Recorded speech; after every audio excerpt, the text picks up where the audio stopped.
Hi, we're going to start it on week 9. This chapter is on politics, but not exclusively on politics. Politics is a very big topic. What we're going to look at predominantly in this particular first part will be on politics, power, and authority. And when we think about politics, it's about setting, looking after an entire nation, or as in Canada, we've got municipal, provincial, and federal government levels. But across the world, they're not all the same. So we're going to look at global political systems, and we're going to look at the perspectives about power and political systems and how they operate. Now, again, this is a relatively brief overview because in sociology, they look at a lot of topics, and we'll look at this in sort of a brief, but you'll get an idea at how it affects, not predominantly in Canada, but not exclusively. So some things you can think about, because we're going to touch on in this chapter, will be, the aspirations of Aboriginal or Indigenous people and French-speaking Quebecers. Can it be accommodated within the Canadian political system? Those are the two primary issues, if you will, around unique and differences people. Now we're seeing the immigration issue step up as being another issue. Can the political system accommodate and adjust? What is the relationship between power and authority? What is power? What is authority? And what is that relationship? And why do we as people accept authority? Now in social psychology, there's an awful lot of work that's been done on conformity and obedience. Milgram experiment, the Stanford Prison experiment, the Auschwitz experiment. So there's a lot of work that's been done looking at why do we conform? Why do we accept authority? And we're not going to get into all of that in this particular class. However, we're going to touch on that. And then what we're going to look at is this also, what are some of the major political systems as they relate to helping countries develop in the course of the different countries. So that's what we'll look at today. So good luck with this, and let's get on with this start. We'll begin with politics, power, and authority, and what we're going to start with really is just a bunch of definitions. So let's go through them. We're going to begin with politics. Now this is a social institution. Now some of you may have not taken the Sociology 1. This isn't a disadvantage to you, but when we talk about social institutions, we're really talking about these long time and enduring institutions that are made up of people. There's an organization to it. And when we think of social institutions, politics is one, economy, education, healthcare, religion, family. These are typical social institutions. They're made up of people. They have roles they play, and they interact with one another, and they change slowly over time. And so politics is one of the social institutions through which power is acquired and exercised by some people or groups. And this continues to change. And in different countries, it changes in different ways. It doesn't all change through votes, and we'll carry that on further. Now, the other definition will be that of government. Now, government is the formal organization that has the legal and political authority to regulate the relationships among members of society and between society and those outside its borders. And we see this happening quite significantly now since the most recent election in the United States, that the elected President Trump has made some early decisions that have had a ripple effect in other countries. So the formal organization of the U.S. political government that has the legal and political authority to regulate the relationships among its society. So, for example, the repealing of Obamacare to bring in some other version of a healthcare system is going to have a profound effect on many Americans. And then its role, that is, that government has between societies and those outside the borders, just the immigration standpoint in the United States is having a ripple effect in how it affects many other people, and that's the role of government. Now there is also what we know as state. Now state doesn't mean the number of states in the United States. State is the political entity that possesses a legitimate monopoly over the use of force within its territory to achieve its goals. And so it's more of a sociological term that's used to describe that political entity that has that monopoly over the force. So a state would be the federal government as an example. Now, if we add to our definition list here, we can look at power. Now, power is not electrical power, oil-based product. Power is the ability of a person or persons or groups to carry out what they want, their will, even when they are imposed by others.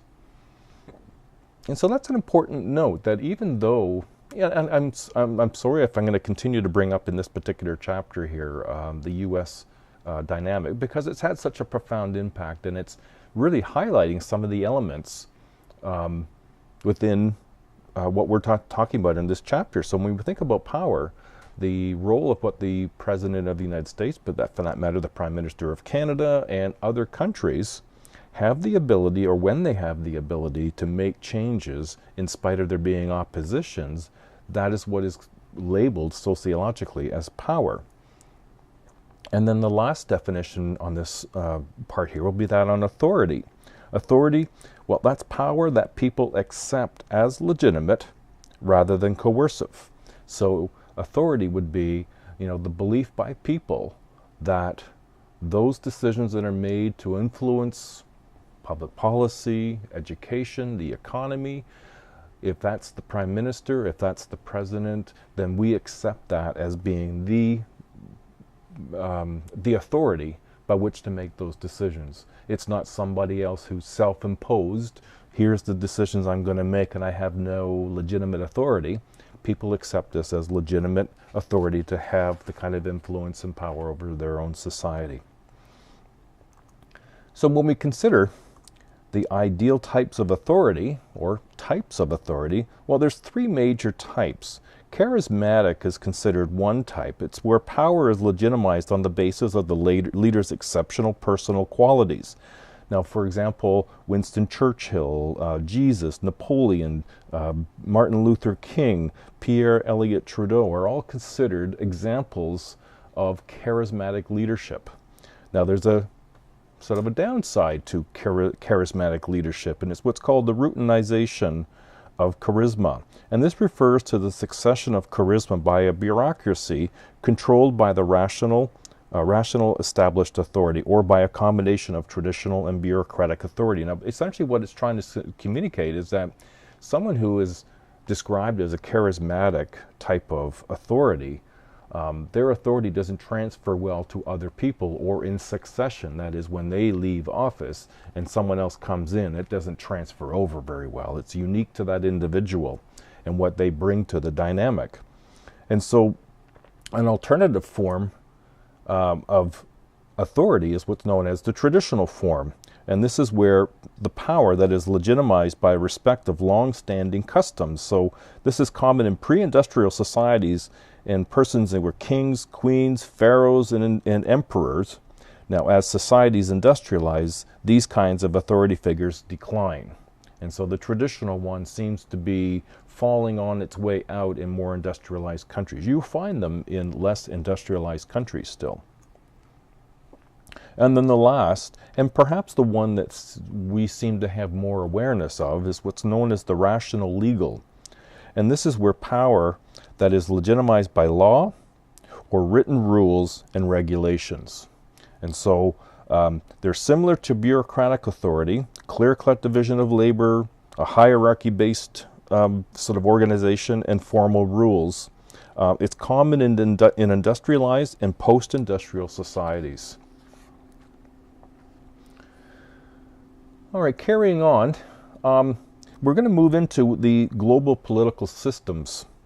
And it's not present in the hunting and gathering societies, and emerged more in the agrarian or classical societies. Now, some of the elements, well, city or states, a city whose power extended to the adjacent areas, examples of things like Greece and Persia and Rome.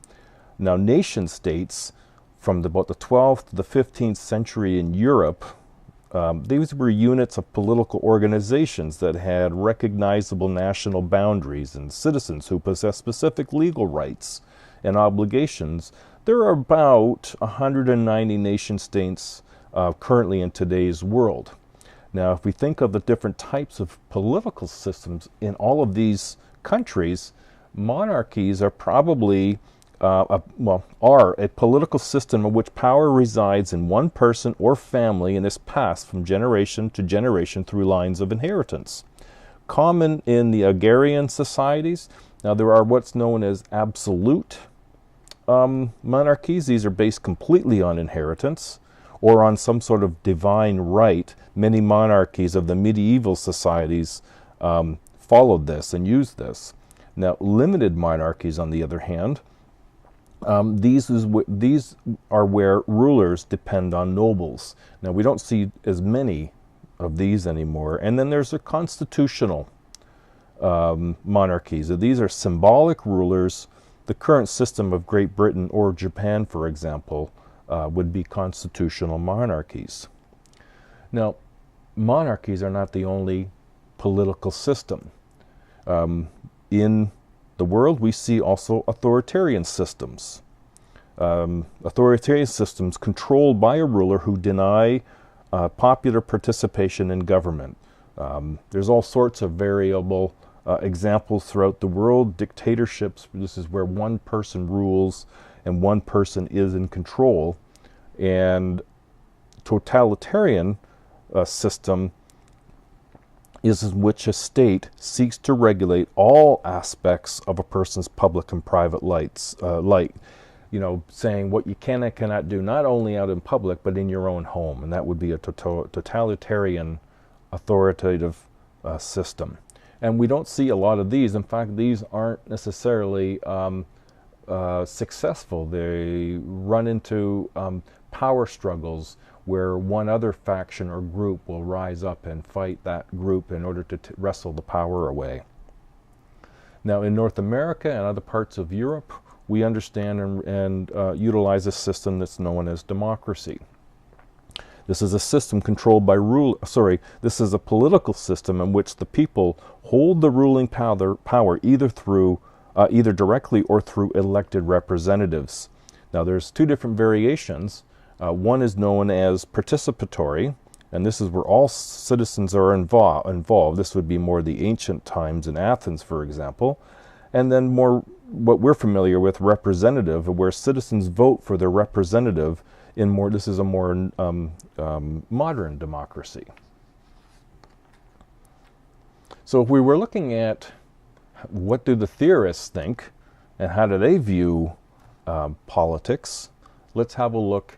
And I wanted to show you one more thing here. This is just a graphic, before we move into the theorists, a graphic on the different forms of government. Now, they're not all labeled in the same way that I just described, but they all fit within that general populace of three types of political systems. So you can see the variety across the world.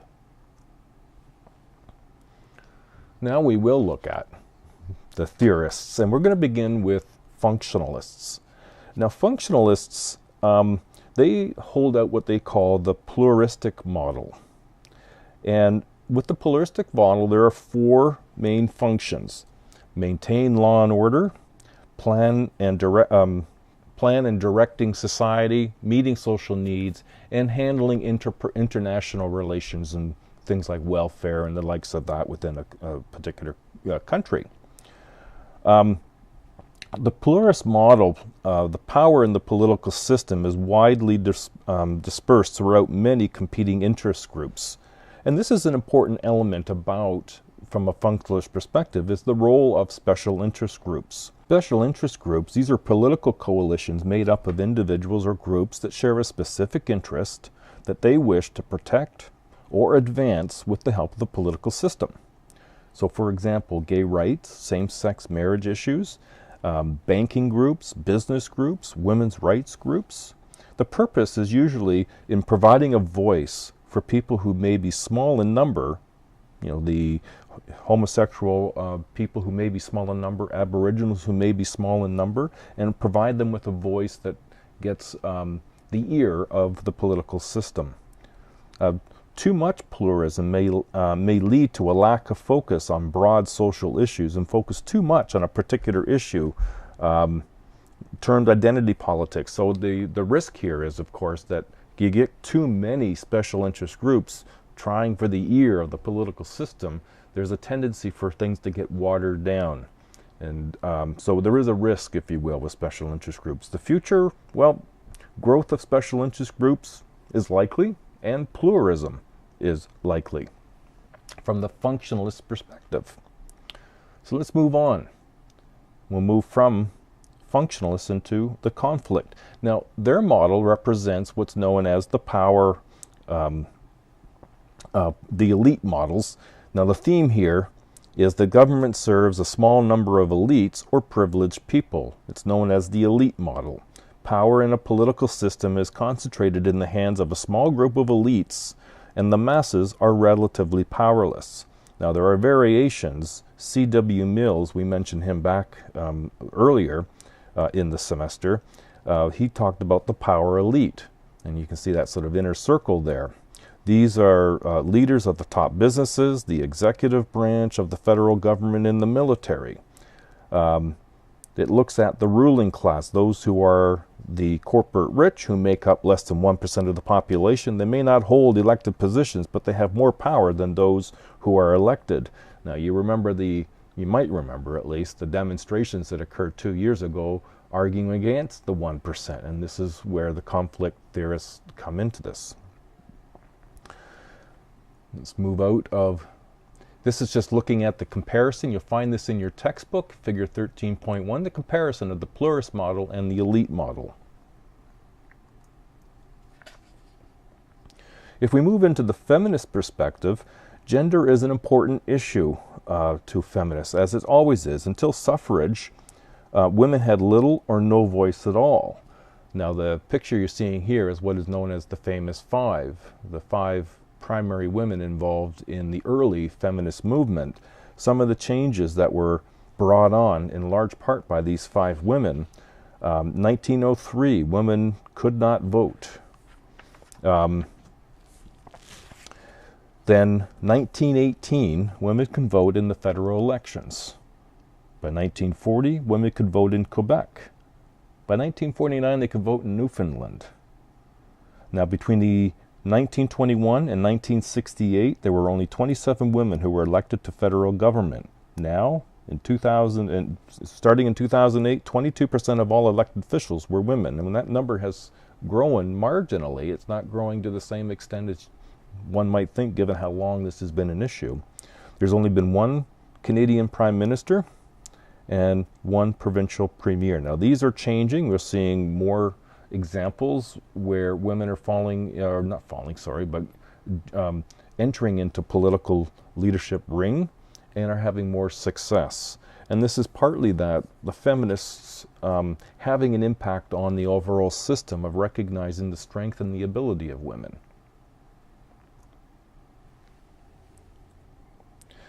The interactionalist model, symbolic interactionalists, some interest groups have little to gain financially or to gain in power. So why do some still spend time or money to protest? Well, the interactionalists talk about symbolic crusades. A recognition of the crusaders' values by the government is an important way in achieving instrumental goals. So, for example, this is representative of the temperist movement from the early 20th century. Women who were involved in were Protestant, rural, and educated, and they felt that urban areas and the Catholics were threatening their voice, so they crusaded as an attempt to let their voices be heard. Some of the areas in which they focused on were alcohol use, but not exclusively, and so it was an influence that they had through face-to-face contact with people. Remember, symbolic interactionalists are a micro theory, so they deal with the face-to-face interaction that people have and how they understand social issues because they're socially constructed. The anti-same-sex marriage, religious voices were marginalized, are marginalized. This was a voice heard that felt symbolic meaning about marriage was being threatened. And back in the 70s, when this first really sort of emerged, they were talking about gay marriage or homosexuality as a sin bringing in a very religious component, and it was also medicalized. This is where they were saying that you could be cured. It was a medical issue. Well, those things have dropped by the wayside and has been now more well received and accepted, not just in North America.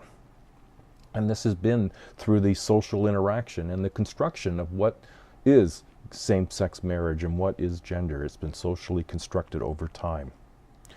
And then lastly, the postmodern perspective, the major theme here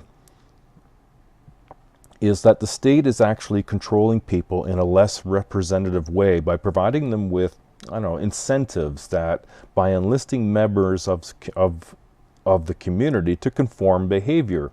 It's known as governance or governmentality. So some of the research that relates to this you'll find in your textbook. It really looks at the Anglican missionaries and their attempts to convert Aboriginal people to Christianity that didn't work, and then try to teach children. This wasn't very successful either, so residential schools were created. Not only did this not work, but in many ways these churches were delegitimized because of abuses and scandals. And so they tend to be less able to effectively work. Not Aboriginals, but the political systems tend to be, because that's, you know, postmodern's perspective is often somewhat a bit more negative, if you will.